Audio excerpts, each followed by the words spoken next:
Fala aí, rapaziada que me acompanha no canal Complexo Vascaíno, como é que vocês estão? Tudo bem?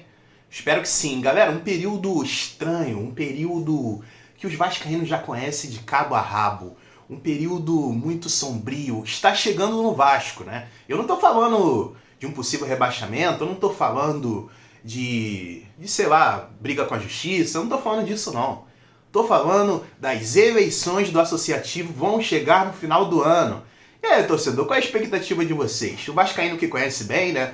Urna 7, a saudosa Urna 7, entre outras coisas, briga, calor, presencial, online, voto sei lá o que. Cara, o vascaíno conhece de cabo a rabo como é que funciona esse período dentro do Vasco, né?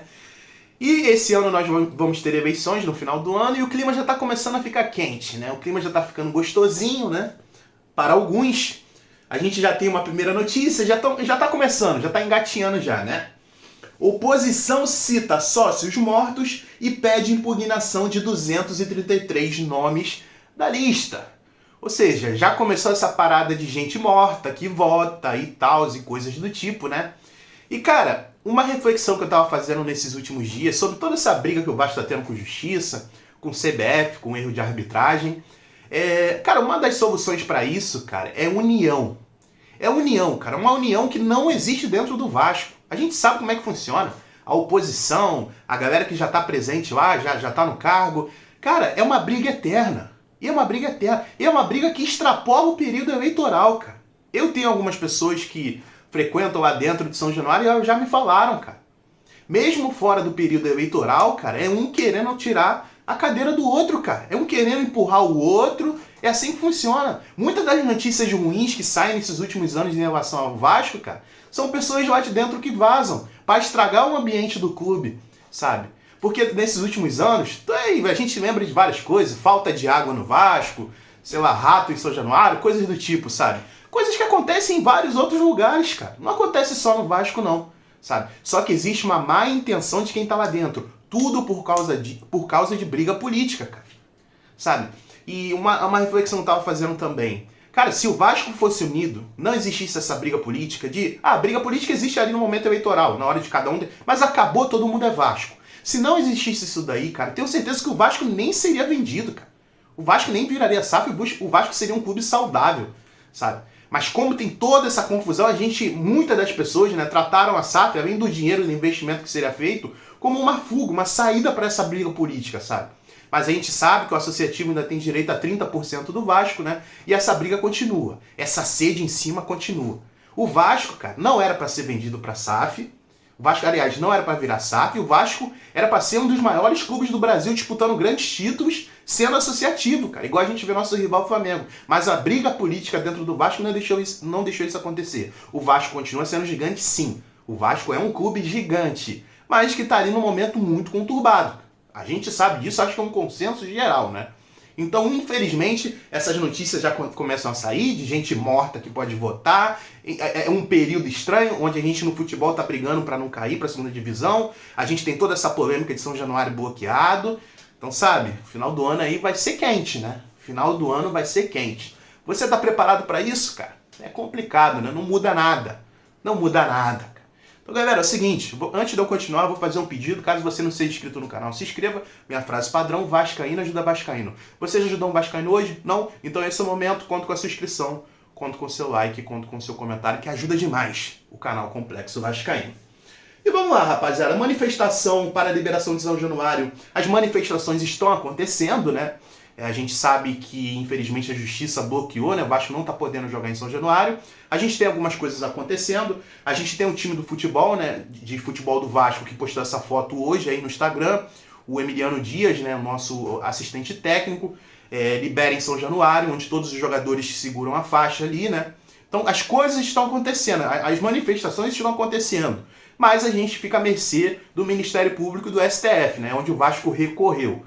Mas eu acho que é uma pressão importante, né? Pra gente botar na mídia, nos holofotes, que, cara, a grande maioria da galera, até gente rival, gente que torce para outro time, jornalistas, né, que torcem para outros times, estão, assim, o que tá acontecendo com o Vasco é injusto demais, cara.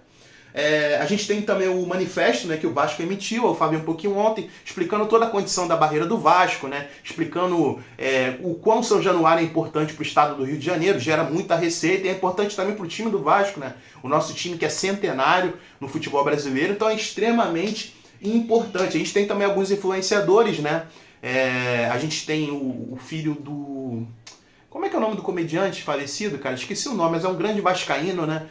A gente tem o Cazé também postou, entre outros influenciadores, né? E eu acho que isso é bem importante, cara. Isso é bem importante pra gente criar essa força, essa união, sabe? Pra gente tentar a liberação do São Januário nesse momento tão importante pra gente, cara. Tão importante, e São Januário faz muita falta, cara. Faz muita falta. Então e aí, galera? Você já fez uma manifestação hoje? Você já entrou no Instagram, tá pressionando, fazendo hashtag no Twitter? Vamos lá, galera. Toda ajuda é bem-vinda, não é mesmo? Então vamos lá, rapaziada. Próxima notícia, agora eu vou falar um pouquinho sobre SAF, né? Sobre essa estrutura do futebol do Vasco atualmente, né? Saiu uma informação no Globoesporte.com que o Vasco investiu mais de 300 milhões no futebol em 2023. Aí eu falo pra vocês, cara, eu não tenho medo de falar não. O associativo jamais iria conseguir fazer esse investimento nesse momento em cima do Vasco, cara. Jamais. Jamais. Eu tô falando hoje. Se bora supor, se o Vasco não tivesse virado SAF, a gente continuasse sendo associativo, com Jorge Salgado na presidência, o Vasco jamais iria conseguir fazer 300 milhões de investimento no futebol esse ano. Mas a gente tem alguns asteriscos, né? A SAF fez um grande investimento, mas errou demais, cara. Errou demais, eu nem preciso falar pra vocês, né? A gente tem não é saudoso, não. A gente tem o Luiz Mengo, né? Que era o nosso antigo CEO, um cara que acabou com a estrutura ali do Vasco, né?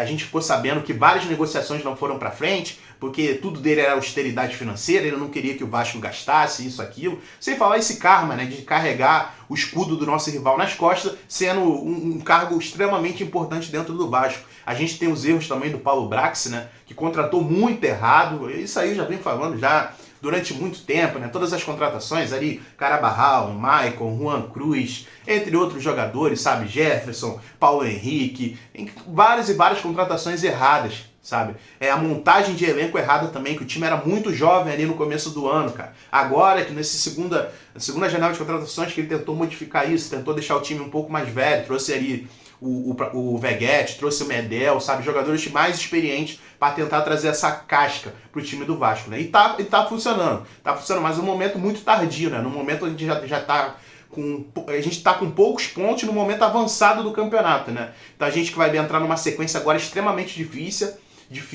O Vasco vai entrar numa sequência agora que a gente tem que enfrentar o Bahia, que é um adversário direto, a gente tem que ganhar do Bahia, vamos pegar o Curitiba também, vamos pegar o Fluminense, vamos pegar o América Mineiro, do jogo adiado do primeiro turno. Então o Vasco está entrando num momento cirúrgico, cara. Mas apesar do investimento altíssimo que a SAF fez, um investimento que jamais o associativo iria conseguir fazer, cara, o Vasco não vive o supra-sumo não, cara. Não vive o supra-sumo. São vários erros, né? Infelizmente. Então é aquele consenso que a gente chega. Dinheiro não é tudo, cara. Simplesmente dinheiro não é tudo no mundo do futebol. E vamos lá, o Vasco tenta a liberação para levar o jogo contra o Fluminense para São Januário, cara. A galera tá dando muito destaque nessa notícia aí. Eu acho extremamente difícil. Mesmo se São Januário for liberado, com toda essa manifestação que está acontecendo. São Januário foi liberado, cara, eu acho difícil a polícia, sabe, deixar esse clássico acontecer em São Januário. São Januário, para quem não conhece, as ruas são muito estreitas, sabe, ter clássico ali é muito difícil. Você pode falar para mim, Fábio, mas o Vasco já jogou contra o Fluminense em outros momentos, em São Januário. Mas, cara, eu acho que hoje, depois de tudo que aconteceu, mesmo com o São Januário liberado, eu acho que as autoridades vão olhar o nosso estádio com um outro olhar, sabe? Então eu acho difícil ter um clássico dessa magnitude, com essa importância, ainda mais pra gente, sabe? Dentro do nosso estádio, infelizmente, chegar em São Januário e sair é muito difícil, principalmente pro torcedor visitante, apesar do Fluminense só ter 10% de público nessa partida, né, no setor visitante, eu acho muito difícil isso acontecer, cara.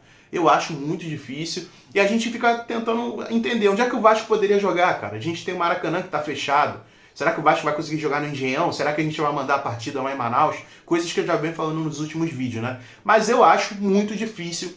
Eu acho quase impossível o Vasco jogar contra o Fluminense e São Januário. Se isso acontecer, é show de bola. Tô feliz da vida. Mas eu acho muito difícil, galera. Eu acho muito difícil. Então, rapaziada, é mais ou menos isso. O vídeo de hoje não teve muita coisa. Amanhã tem pré-jogo, né? Vou fazer um pré-jogo amanhã, porque a gente vai enfrentar o Bahia no domingo às 4 horas da tarde, né? Então amanhã é pré-jogo, legalzinho, pra gente falar da possível escalação do time e algumas notícias ali que saíram de última hora. Então, rapaziada, é mais ou menos isso que eu trago pra vocês. Espero que vocês tenham curtido o conteúdo. Um forte abraço pra você, um ótimo final de semana, um ótimo final de sexta-feira, né? E tamo junto, rapaziada. Um forte abraço e é nóis. Canal Complexo Vascaíno na área, trazendo vídeo pra vocês todos os dias. Valeu, galera. Tamo junto. É nóis.